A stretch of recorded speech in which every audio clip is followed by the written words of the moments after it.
क्या आपने कभी सोचा है कि भगवान राम ने कितने त्याग किए? उनका जीवन निस्वार्थ कार्यों की एक महान गाथा है। ऐसी ही एक अनसुनी कहानी हमें चित्रकूट के घने जंगलों में ले जाती है। यहाँ अपने वनवास के दौरान भगवान राम ने अद्वितीय करुणा का कार्य किया। उन्होंने एक पीड़ित आत्मा को मुक्त करने के लिए अपनी दिव्य दृष्टि का त्याग कर दिया। ये कहानी है उस असाधारण घटना की।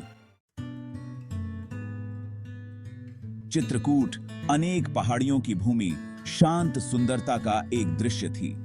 हवा में जंगली फूलों की खुशबू बिखरी हुई थी।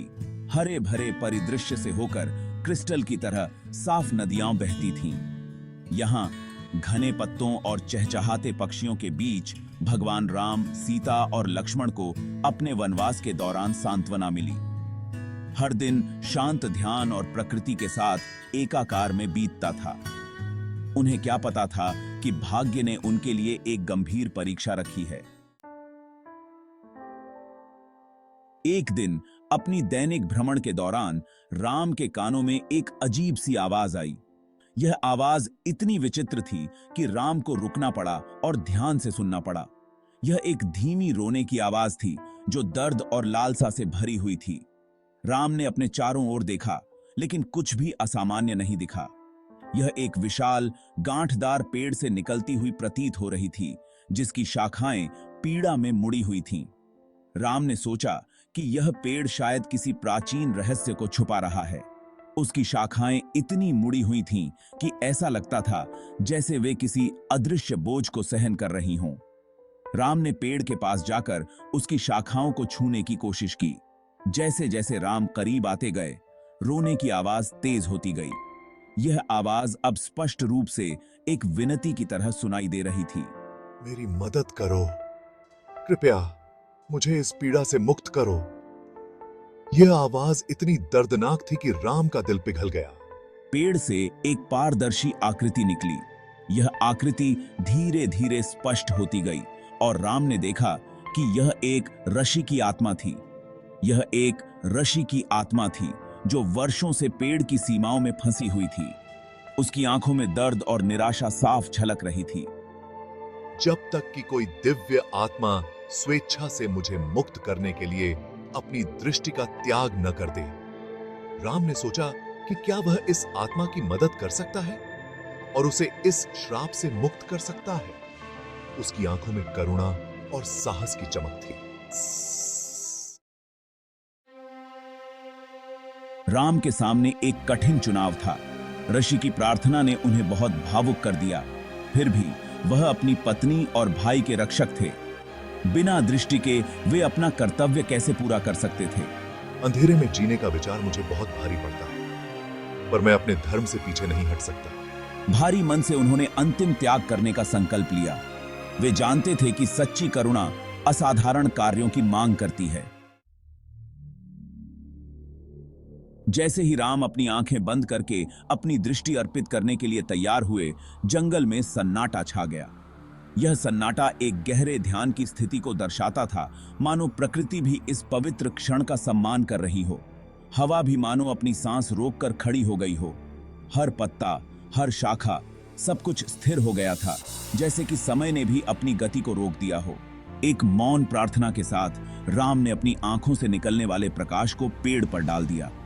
यह प्रकाश केवल एक साधारण रोशनी नहीं थी, बल्कि एक दिव्य ऊर्जा थी जो राम के भीतर से निकल रही थी। एक अंधाधुंध रोशनी ने जंगल को रोशन कर दिया, जिसके बाद एक भयानक सन्नाटा छा गया। यह रोशनी इतनी तेज थी कि उसने पूरे जंगल को एक पल के लिए अंधेरे से उजाले में बदल दिया। पेड़, जो कभी गांठदार और टेढ़ा मेढ़ा था, अब सीधा और राजसी खड़ा था। यह परिवर्तन केवल बाहरी नहीं था, बल्कि पेड़ की आत्मा में भी एक नई ऊर्जा का संचार हुआ था। उसके पत्ते एक अलौकिक चमक से चमक रहे थे। यह चमक एक नई जीवन शक्ति का प्रतीक थी, जो राम की दिव्य दृष्टि से उत्पन्न हुई थी। कृतज्ञता में अपना सिर झुकाते हैं। उनकी आंखों में आंसू थे, जो उनके हृदय की गहराई से निकल रहे थे। भैया, आपका बलिदान ये शब्दों से परे है। यह बलिदान केवल एक व्यक्ति के लिए नहीं, बल्कि पूरी मानवता के लिए एक संदेश था। हे राम, आप क्या कर रहे हैं? यह प्रश्न केवल एक जिज्ञासा नहीं, बल्कि एक गहरी चिंता का प्रतीक था, जो उनके प्रियजन के प्रति उनके प्रेम को दर्शाता था।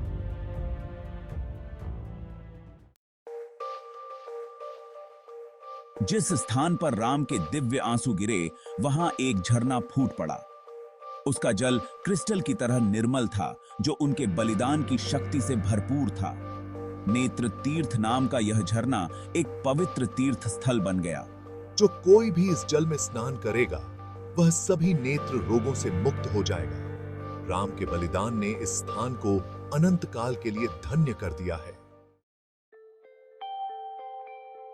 आज तक नेत्र तीर्थ राम के निस्वार्थ कार्य के प्रमाण के रूप में खड़ा है। यह पवित्र स्थल न केवल एक ऐतिहासिक धरोहर है, बल्कि यह उन सभी के लिए एक प्रेरणा स्रोत है जो सच्ची भक्ति और सेवा में विश्वास रखते हैं। यह हमें याद दिलाता है कि सच्ची करुणा की कोई सीमा नहीं होती है। जब हम दूसरों की मदद करते हैं, तो हम अपने भीतर की मानवता को जागृत करते हैं और समाज में एक सकारात्मक बदलाव लाते हैं। यह हमें अपनी सीमाओं से ऊपर उठने और दूसरों की सेवा में त्याग को अपनाने के लिए प्रेरित करता है। जब हम निस्वार्थ भाव से कार्य करते हैं, तो हम अपने जीवन को एक नई दिशा में ले जाते हैं और सच्चे सुख का अनुभव करते हैं। चित्रकूट में राम के बलिदान की कहानी आस्था की किरण है। यह कहानी हमें सिखाती है कि कैसे एक व्यक्ति अपने जीवन को दूसरों की भलाई के लिए समर्पित कर सकता है और समाज में एक महत्वपूर्ण योगदान दे सकता है। यह हमें सिखाती है कि अटूट विश्वास और दयालु हृदय से कठिन चुनौतियों का भी सामना किया जा सकता है। जब हम अपने विश्वास को मजबूत रखते हैं और अपने दिल में दया को स्थान देते हैं, तो हम किसी भी बाधा को पार कर सकते हैं और अपने लक्ष्यों को प्राप्त कर सकते हैं। देखिए,